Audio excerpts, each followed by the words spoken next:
sir. Is there any live audience for this? Question and Yes. answer. Yeah. Huh? You can start, Vardha. Sanjeev, is there any audience for this? Live audience? No. Anybody watching this? Sanjeev. Yes, sir. There are people No watching Q&A, this. sir. We have Only one side. gone live now. Yeah. Sanjeev ji, you can speak. For the Anybody ones who are done, watching you this? just give me a thumbs up. No. Sanjeev, you are going to broadcast this later or anybody watching it now?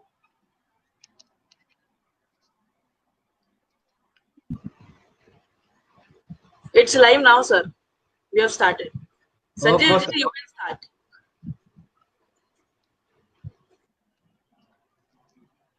Nothing, sir. Just one side. Huh?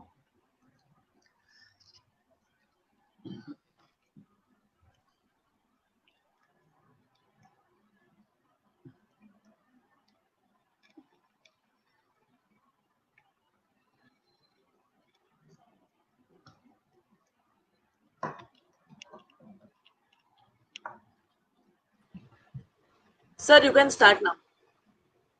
Sanjeev ji is not there. You can start. Sanjeev is not there? Nah, he's not there. He just disconnected. You can start, sir. No, some brief introduction you give otherwise about the talk. Vardha. Yes, sir.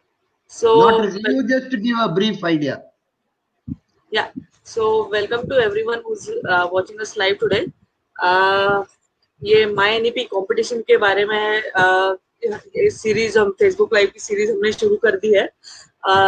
My NEP competition अभी विद्या भारती ने ही शुरू किया है and the whole purpose of this competition is कि students को और society में in general लोगों के बीच में जो अभी recently education policy national education policy आई है उसके बारे में लोगों को पता चले, उसके बारे में एक डिस्कशन शुरू हो जाए सभी सोसाइटी के लोगों के अंदर. इसलिए हमने ये कंपटीशन शुरू किया है. संजीव जी आगे आप बात कर सकते हैं कंपटीशन के बारे में भी और सर का इंट्रोडक्शन भी. Sanjeev, say a few words.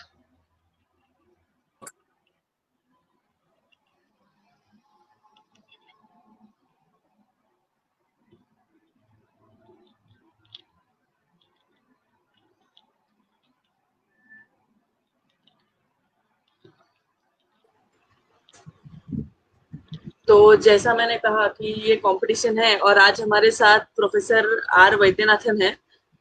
वो IIM बैंगलोर के प्रोफेसर रह चुके हैं और एजुकेशन के बारे में जानकारी रखते हैं, एजुकेशन पॉलिसी के बारे में, इन जनरल टीचिंग कैसा होना चाहिए देश में, इस सब के बारे में जानकारी रखते हैं. तो आज सर हमारे साथ बातचीत करेंगे एजुकेशन पॉलिसी के बारे में. Sir, over to you sir.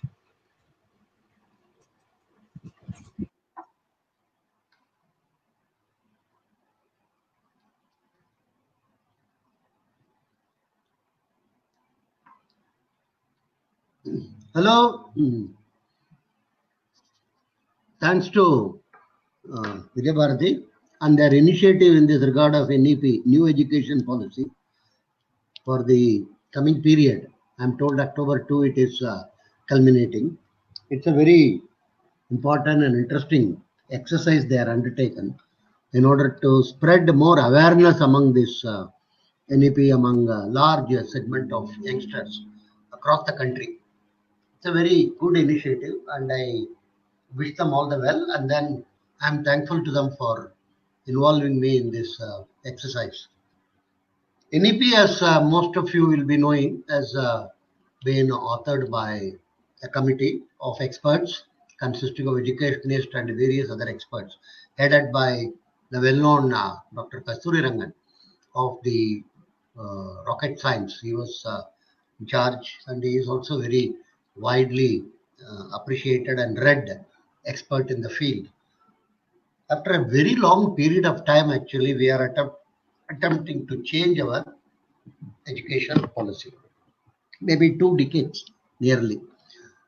If you recall, Swami Vivekananda said that education is the manifestation of the perfection already in man.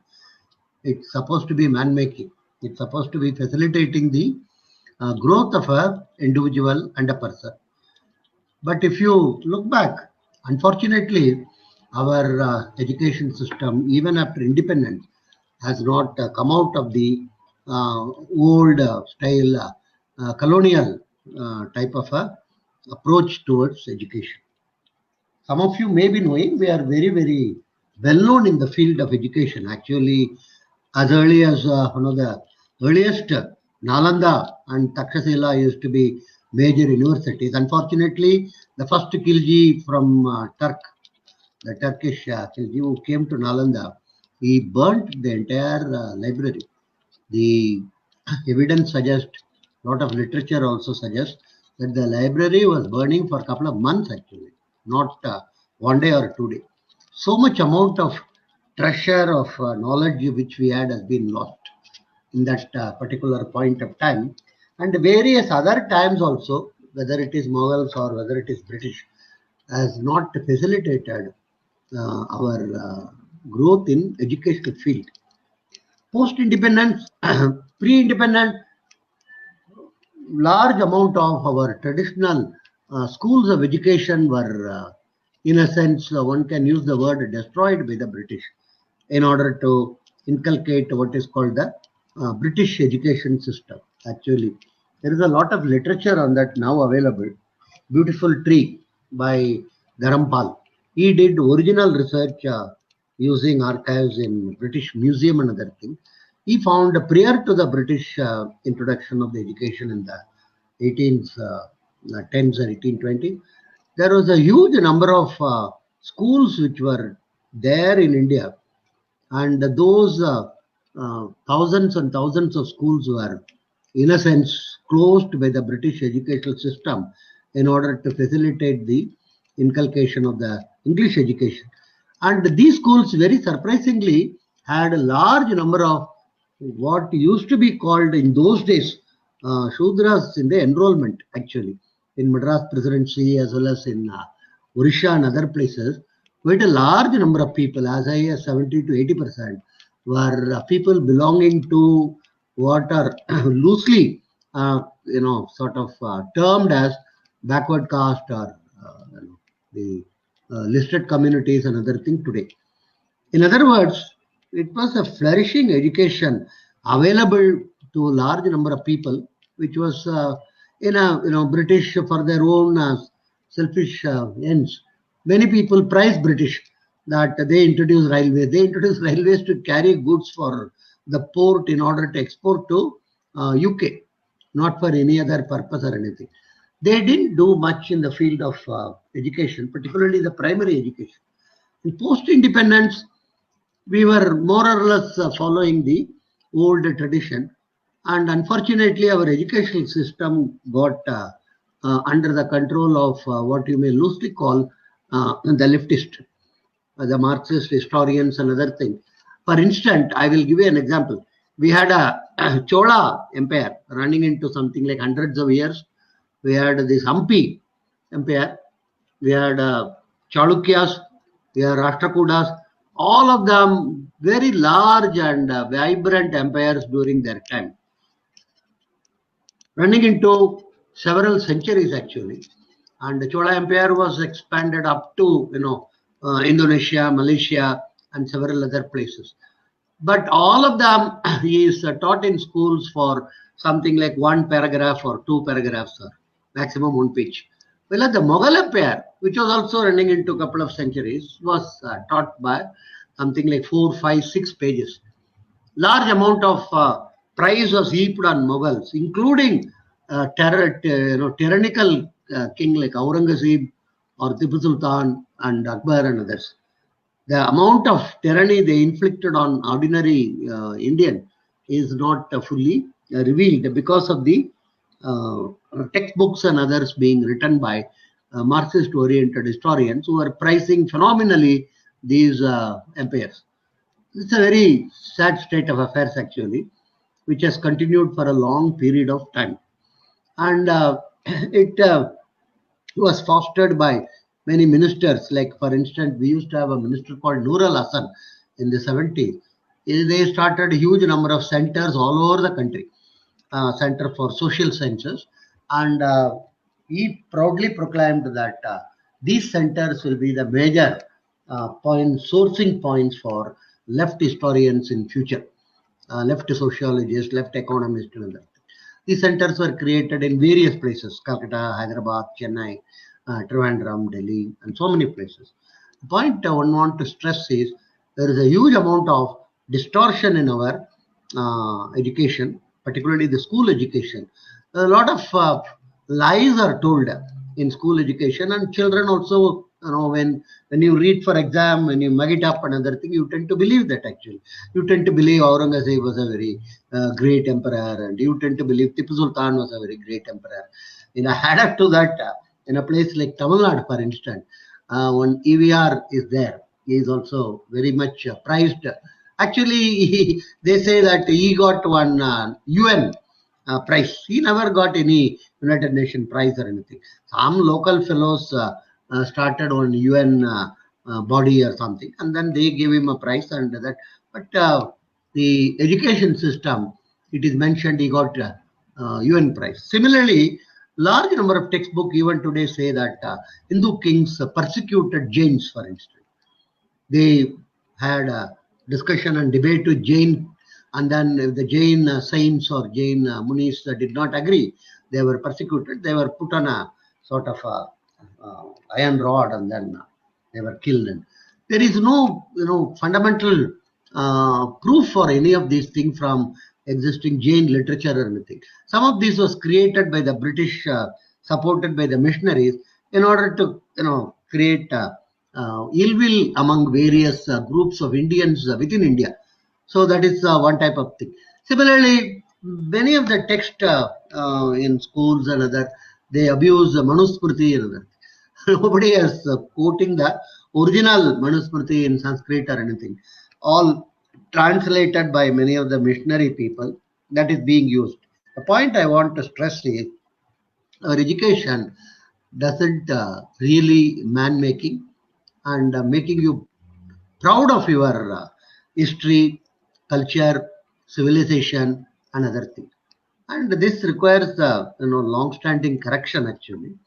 And various type of people have complained about it, and also have told that Indian education system should make Indian youngsters phenomenally happy and proud of their past. Not only that, other subjects like mathematics, physics, and science, and various other subjects also at school level is very much lacking. And a lot of surveys have revealed that in many places, people who are studying at let's say 8th standard level are not able to tackle problems of 4th standard level even in the testing time. So we do have proud and then say that so much is our enrollment and other thing. But is it helpful? Is it useful in these areas? For instance, Tamil Nadu is one of the states which boast about having largest number of engineering colleges, engineers and other things. But again, recently a survey has told, in terms of employability, Tamil Nadu stands something like 14th or 15th among states. It's not in the first category or anything. So, in terms of inculcating serious knowledge, in terms of inculcating the ability to master what they are studying, these are all lacking actually. Third aspect of it is we have it's a more bookish type of knowledge. Large number of, in many places all over the country, people have found large number of engineering graduates are not able to even understand very simple ideas in engineering. They all get into some stream, they mug up something, and then they write some exam. They also get good marks and other things. So we have a very distorted system in education, and which has given rise to huge number of what you may loosely call literates, but not really educated people. I have been involved in interviewing students for the last 30 years, and I have found many places engineering graduates are not having any grasp of simple engineering things. Like, I remember a simple question like how a pencil is made, most of the engineering graduates are not able to give a response to that. They think that huge amount of wooden pieces are made, and then there is a drilling done, and then nobody has seen how a pencil is broken or something. There's only a simple example, but the point I want to stress is a lot of this education is becoming bookish and for getting some good grades and other things. That's all. And the politicians have played havoc with the education system in India. For instance, recently there is some agitation going on in a state like Tamil Nadu, where they say NEET should not be implemented because our students are not in a position to take any competitive exam. Can you believe this? On set of leaders openly telling that we are not adequately equipped to take competitive exams. It should be the other way, that we are capable of taking competitive exams. We will face among 28 states, only one state is having this reservation about this. So there is a huge amount of gap between what we claim we have achieved and what we ought to have done. In that context only, we have to look at this new education policy. It is trying to bring some radical changes. We have currently 10 plus 2. And then after that, it is supposed to be 3 or 4, depending upon whether you get into engineering stream or graduate or in BSc or BA or something. And before pre-10, actually there is another 3 to 4 years. Because 6 years if the child has to be admitted, there are pre-schools and there is something called a UKG, LKG and pre-KG and all sorts of things are there prior to getting into first standard. So again, there is a disparity in terms of what is taught in the pre-level and different places, because it is not having any common syllabus or common type of different type of location, different type of approach is adopted in order to reach this. So this particular educational policy which we are looking at is having a comprehensive view. It is thinking in terms of 5 plus 3 plus 3 plus 4. Let's get this straight. It's 5 plus 3 plus 3 plus 4. It's in the age group of 3 to 18. It recognizes also what is required prior to first standard in order to have a holistic approach toward the whole thing. And it has a lot of innovative things. I'm sure other people belonging to the NEP group or others would have elaborated on this. More important is it provides flexibility to the students, particularly at higher levels. Sometimes you can capture some grades or have some grade, opt out, and then again come in later in order to finish your subject or finish your stream. Second is it also tries to have minimal distinction between arts and science. So for instance, you can have a science stream as well as you can undertake some arts courses also alongside with that. It's not required either you are this or you are the other. That type of a rigorous distinction is not there. Of course, these type of innovative thinking, innovative methods require also significant amount of teacher training. That is also provided because teachers have to be adequately equipped to handle these type of tasks. About the languages, except I think Tamil Nadu, no other state is having any major problem because it is a choice which is given to students. English and mother tongue is there, and along with that, any other language students can choose whatever they want to, depending upon their interest, inclination, and availability of teachers, availability of enough number of students, and other things. So there is no the bogey of Hindi imposition or all that thing. It just a lot of this is more of politics than education. Actually, it's not much of a. Actually, one looks at it objectively. As many languages as possible, youngsters can pick up because it is at that age where multilingual capabilities are encouraged and also possible. Actually, it's at that young age a kid can learn actually 3-4 languages. Many a time it has been proved beyond doubt that youngsters can handle many languages. Actually, we are not thinking in terms of making them, pundits or experts in all the intricacies, grammar, and all these thing of a language. It's more in terms of ability to read, write, and communicate in that language. So there is no imposition of any language. Freedom is provided for the third language option. Depending upon their inclination, they can always choose. See, in a country of like India, where we have more than 20 languages, many of them are very nice and sweet. Adjacent state languages itself, you can actually get some type of expertise, along with something of international nature, Spanish or French or German, Japanese. Any of these languages you can pick up.